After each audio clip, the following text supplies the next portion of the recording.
Hola amigos y amigas, hermanos en Cristo. Mi nombre, como ya lo he mencionado en algunas ocasiones, es Adán. Y en este día, siguiendo la serie de bienaventuranzas que se encuentran en el capítulo 5 de Mateo, quiero enfocarme en el versículo 4 de Mateo 5, que dice: Bienaventurados los que lloran, porque ellos recibirán consolación. En el Salmo 55, David clama: ¿Quién me diese alas como de paloma? Volaría yo y descansaría, ciertamente huiría lejos, moraría en el desierto, me apresuraría a escapar del viento borrascoso, de la tempestad. Versículos 6 y 8. Ese clamor viene de labios de casi todo el mundo.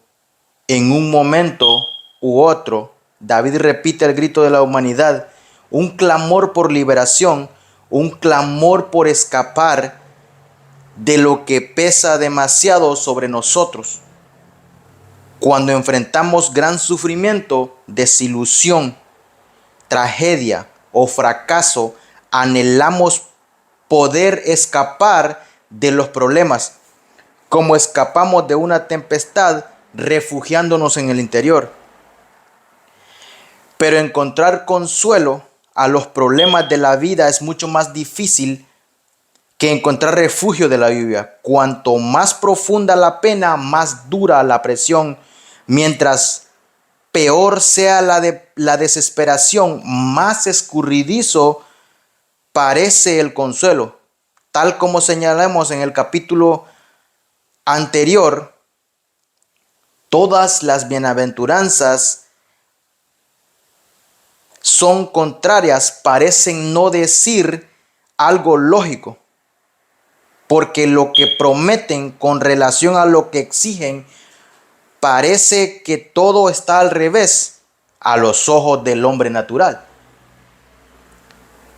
La idea parece realmente absurda. En una rutina de la vida común del día a día, toda la estructura de la mayoría de los seres humanos vivos, sea para los sencillos o refinados, los ricos o pobres, los cultos o incultos, se basa en el principio, al parecer incontroversiable, de que el camino a la felicidad es hacer que las cosas vayan según nuestros placeres. Producen felicidad, el dinero trae felicidad, la diversión provoca felicidad, la fama y los elogios originan felicidad, la autoexpresión causa felicidad. En el lado negativo, evita el dolor, la angustia, la desilusión, la frustración, las dificultades y otros problemas. Pero Jesús dijo: bienaventurados los que lloran. Él incluso llegó tan lejos como para decir: ay de vosotros los que ahora reís, porque lamentaréis y lloraréis. Lucas 6:25. En la bienaventuranza de Mateo 5:4, Jesús puso exactamente al revés los principios del mundo. Invirtió la senda hacia la felicidad a fin de descubrir lo que Jesús quiso decir y lo que no quiso decir. En esta bienaventuranza veremos el significado de llorar, cómo se usa aquí, el resultado de llorar, la manera de llorar, cómo Jesús enseña y el modo de saber si estamos llorando de veras. Entonces, primero veremos el significado de llorar. Ciertas clases de sufrimientos son comunes a toda la humanidad y los experimentan igualmente creyentes e incrédulos. Algunos son normales y legítimos. Se trata de sufrimientos que le interesan al Señor y para lo que Él sabe cuál es nuestra necesidad. Otros son normales e ilegítimos, causados únicamente por pasiones y objetivos pecaminosos. hay un tipo de angustia inadecuada de aquellos que están frustrados en lo que tiene que ver con cumplir planes malvados y alimentar lujurias, o el dolor de quienes tienen lealtades y afectos equivocados, para quienes se lamentan de este modo. El Señor no ofrece ninguna ayuda o consuelo. En 2 de Samuel 13:2 se narra una historia de un hombre, en este caso un hijo de David, que estaba angustiado hasta enfermarse por tomar su hermana, pues por ser ella virgen le parecía a él que sería difícil hacerle cosa alguna. El dolor de este joven era causado por la lujuria incestuosa e insatisfecha. Otros llevan el dolor legítimo a extremos ilegítimos, cuando por la pérdida de un ser amado, una persona se aflige de tal manera y durante tanto tiempo hasta el punto de no poder actuar normalmente. Su dolor se vuelve pecaminoso y destructivo. Tal dolor depresivo suele estar relacionado con culpa, esencialmente egoísta. Y para un cristiano, esto es señal de infidelidad y falta de confianza en Dios. David lloró de ese modo en parte para tratar de expiar su culpa cuando el rebelde Absalón, otro de sus hijos del rey, lo mataron. Su padre entró en una angustia inconsolable, 2 de Samuel 18:33 al 19:4. También hay desde luego otro tipo de dolores legítimos que son comunes a toda la humanidad y por las cuales es razonable una angustia apropiada. En estos casos, expresar tristeza y llorar abre una válvula de escape que impide que nuestras emociones y nuestras propias vidas se envenenen. Esto proporciona un camino para la curación, así como cuando una persona lava una herida, eso evita la infección. La muerte de Sara hizo llorar a Abraham, Génesis 23:2, pero el padre de la fe no lloró por falta de fe, sino por la pérdida de su amada esposa, lo cual tenía todo el derecho de hacer. La soledad por haberse apartado de Dios, de quien el salmista se sentía separado por un tiempo, hizo que declarara: como el ciervo brama por las corrientes de las aguas, así clama por ti, oh Dios, el alma mía. Mi alma tiene sed de Dios, del Dios vivo. ¿Cuándo vendré y me presentaré delante de Dios? Fueron mis lágrimas mi pan de día y de noche, mientras me dicen todos los días: ¿dónde está tu Dios? La derrota y el desaliento hicieron que Timoteo llorara, llevando a Pablo, su padre espiritual, a escribir: doy gracias a Dios, al cual sirvo desde mis mayores, con limpia conciencia, de quien sin cesar me acuerdo de ti en mis oraciones, noche y día, deseando verte, al acordarme de tus lágrimas para llenarme de gozo. 2 Timoteo 1:3-4. La preocupación por el bienestar espiritual de los creyentes efesios hizo que Pablo expresara: velad, acordándoos que por 3 años de noche y de día no he cesado de amonestar con lágrimas a cada uno. Hechos 20:31. Sin embargo, el llanto del que Jesús está hablando en la segunda bienaventuranza no tiene nada que ver con los tipos de dolor que acabamos de analizar, ya sea el adecuado o el inadecuado. Al Señor le preocupan todos los llantos legítimos de sus hijos y promete consolarnos y fortalecernos cuando vamos a Él en busca de ayuda. Pero esos llantos no constituyen el tipo de tristeza que aquí se trata. Jesús está hablando del llanto o tristeza según Dios, del lamento que solo pueden experimentar aquellos que desean pertenecer sinceramente o que ya le pertenecen. Pablo habla de esta tristeza en su segunda carta a los Corintios, porque la tristeza que es según Dios produce arrepentimiento para salvación, de que no hay que arrepentirse, pero la tristeza del mundo produce muerte. Porque he aquí esto mismo de que hayáis sido contristados según Dios, ¿qué solicitud produjo en vosotros? Segunda de Corintios 7, 10 y 11. El único dolor que produce vida y crecimiento espiritual es la tristeza según Dios. Tristeza por el pecado que lleva al arrepentimiento. La tristeza piadosa está ligada al arrepentimiento y el arrepentimiento está ligado al pecado. Como deja en claro en la primera bienaventuranza, la entrada al reino celestial empieza con ser pobres en espíritu, con el reconocimiento de la bancarrota espiritual total. La única manera en que cualquier persona puede llegar a Jesucristo es con las manos vacías, totalmente indigente y suplicando misericordia y gracia de Dios.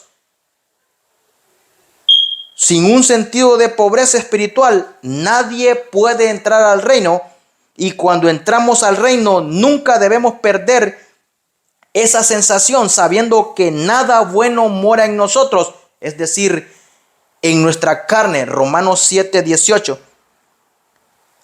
La pobreza espiritual lleva a la tristeza según Dios.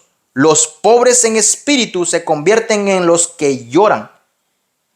Después de su gran pecado que implicó a Betsabé y a Urías, David se arrepintió y expresó tristeza piadosa en el Salmo 51. Yo reconozco mis rebeliones y mi pecado está delante de mí. Contra ti solo he pecado y he hecho lo malo delante de tus ojos. Versículos 3 y 4. También Job era un creyente modelo, perfecto y recto, temeroso de Dios y apartado del mal. Job 1:1. Pero aún tenía que aprender algo acerca de la grandeza de Dios y de su propia indignidad. Acerca de la sabiduría infinita de Dios y su propia comprensión imperfecta. Solo después que Dios permitió que todo lo que Job amaba le fuera quitado, y luego de hablarle a su siervo sobre su soberanía y majestad, finalmente Job llegó a la experiencia de la tristeza según Dios. De arrepentimiento y lamento por el pecado, Job confesó: de oídas te había oído, mas ahora mis ojos te ven. Por tanto, me aborrezco y me arrepiento en polvo y ceniza. Job 42, 5 y 6. Dios ama y honra una vida moralmente recta,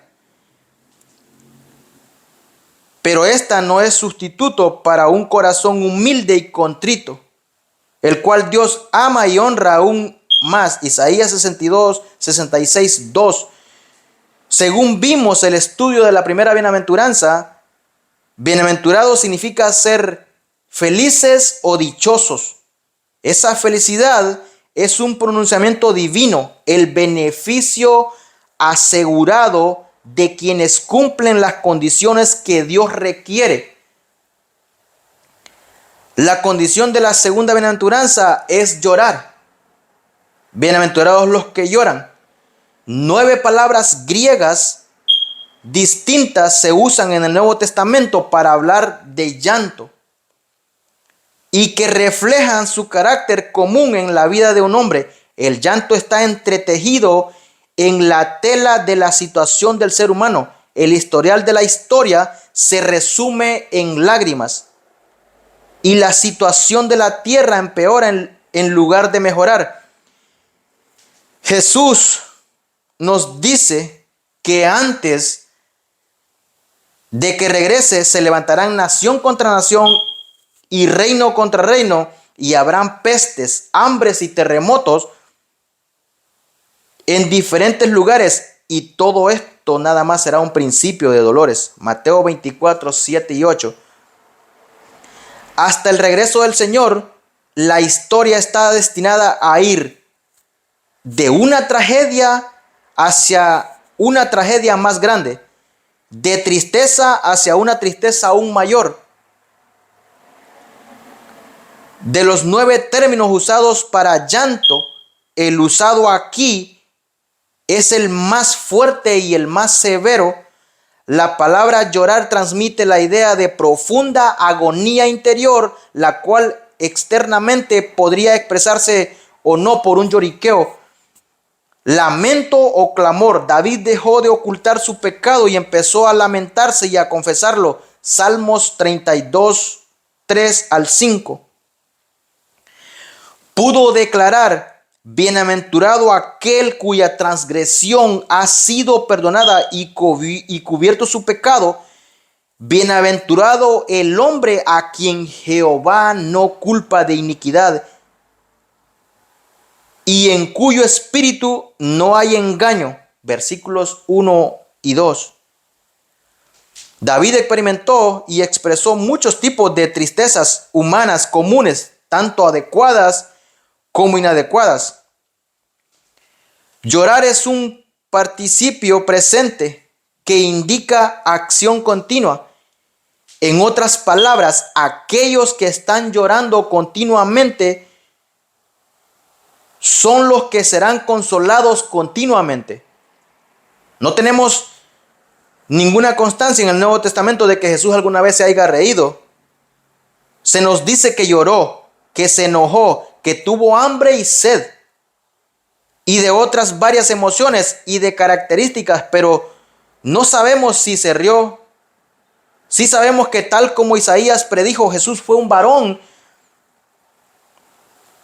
de dolores, experimentado en quebrantos. Isaías 53, 3. Sin embargo, hoy día oímos hablar a menudo de otro Jesús que ríe, persuade y atrae personas al reino por medio de su espíritu libre de perjuicios y de manera encantadora de atraer a la gente. El mundo escapista y amigo de las diversiones de comediantes se hallan ejerciendo su comercio incluso dentro de las iglesias y hallando pronta aceptación. El resultado de llorar es que ellos recibirán consolación. Por eso son bienaventurados. No es el llanto lo que bendice, sino el consuelo que Dios ofrece a quienes lloran de manera piadosa. Y hay algo bien importante. La palabra ellos indica que solo aquellos que se entristecen por el pecado recibirán esa clase de consolación. La bendición del consuelo de Dios está reservada para los de corazón contrito. La amorosa mano de Jesucristo enjugará las lágrimas solo de aquellos que se lamentan por su pecado. En el Antiguo Testamento también habla de que Dios consuela a los que lloran. Isaías nos dice que el Mesías viene, entre otras cosas, a consolar a todos los enlutados, a ordenar que los afligidos de Sión se les dé gloria en lugar de ceniza, oleo de gozo en lugar de luto, manto de alegría en lugar del espíritu angustiado, Isaías 61, 2, 3. David fue consolado por la vara y el cayado de su pastor divino. Salmos 23, 4. Cuando el llanto sube hasta el trono de Dios, su consuelo inigualable e incomparable desciende de él por medio de Cristo y llega hasta nosotros. Cristo es nuestra consolación. Segunda de Corintios 1:3, que siempre está dispuesto a suplir nuestras necesidades, amonestando, compadeciéndose, alentando y fortaleciendo. Dios es un Dios de consolación. Cristo es un Cristo de consolación. Y el Espíritu Santo es un espíritu de consolación. Como creyentes podríamos decir que tenemos el consuelo de toda la Trinidad. ¡Wow! Pero la consolación de Mateo 5:4 es futura, solo en el sentido de que la bendición viene después de la obediencia, el consuelo viene después del llanto. A medida que lloramos continuamente por nuestro pecado, seremos continuamente consolados. Ahora, en esta vida actual, Dios es solamente el Dios de la consolación futura, sino también del consuelo presente. Nuestro Padre ya nos dio consolación eterna y buena esperanza por gracia. Segunda de Tesalonicenses 2:16. Incluso la palabra escrita, hablando de la Biblia, es de parte de Dios un regalo consolador que se nos entrega para animarnos y darnos esperanza. Romanos 15:4.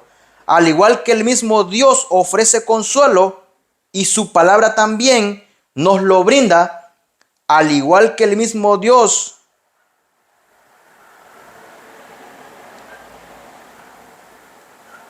nos lo brinda, también somos llamados a consolarnos unos a otros con las promesas de su palabra. Primera de Tesalonicenses 4:18. La felicidad viene a los tristes porque su tristeza, según Dios, conduce al consuelo de Dios. Jesús declaró: venid a mí todos los que estáis trabajados y cargados, y yo os haré descansar. Mateo 11:28. Que levantará la carga de aquellos que lloran por el pecado y dará descanso a los que están cansados de pecar. Tantas veces como confesemos nuestro pecado, Él es fiel para perdonar. Mientras lloremos por el pecado, Él es fiel para consolar. Entonces, podríamos decir, ¿cómo llorar? ¿Cómo es la manera de llorar? ¿Qué implica el verdadero dolor por el pecado? ¿Cómo podemos llegar a ser dolientes según Dios? El primer paso requiere quitar los obstáculos que impiden llorar. Aquellos que nos mantienen contentos con nosotros mismos nos hacen resistir el Espíritu de Dios y cuestionar su palabra. Y lo que endurece nuestro corazón, un corazón de piedra que no solo no llora, sino que es insensible a Dios. Y el arado de la gracia divina no puede quebrantarlo. Un corazón así tan solo almacena ira hasta el día de la ira. El amor al pecado es el principal obstáculo para llorar. Inmoviliza, petrifica un corazón. La desesperación obstaculiza el llanto porque significa renunciar a Dios y negarse a creer que Él puede salvar y ayudar.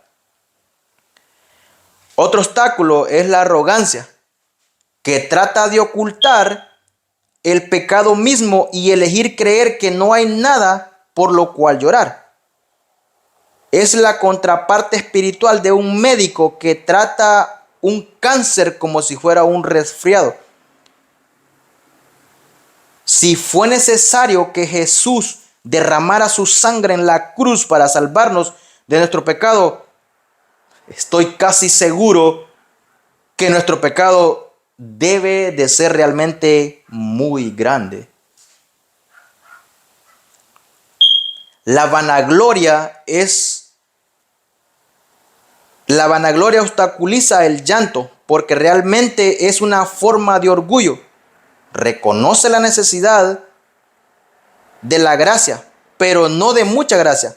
Se satisface con gracia barata, esperando que Dios perdone poco porque ve poco para ser perdonado. La vanagloria cree que los pecados son malos, pero no tanto como para tener que confesarlos, arrepentirse de ellos y abandonarlos.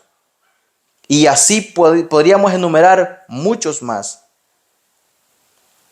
No es difícil saber si nuestro llanto es según Dios o no. Primeramente debemos preguntarnos si somos sensibles al pecado, si reímos ante él, si lo tomamos a la ligera o lo disfrutamos. Podemos estar seguros de que no estamos llorando por el pecado y que nos hemos salido de la esfera de la bendición de Dios, el simulacro de justicia de los hipócritas que hacen todo lo posible por parecer santos por fuera. Podemos ver Mateo 6:1 al 18. La segunda manera, y con esto quiero concluir esta bienaventuranza, es determinar si tenemos un llanto genuino por el pecado.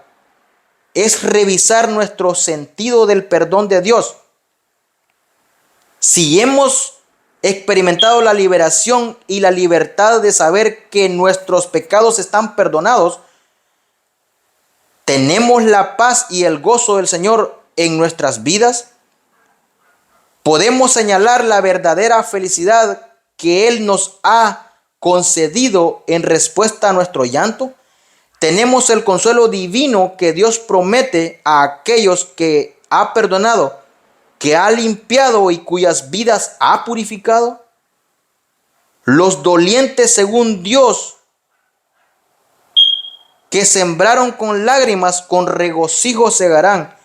Irán andando y llorando. El que lleva la preciosa semilla, mas volverá a venir con regocijo trayendo sus gavillas.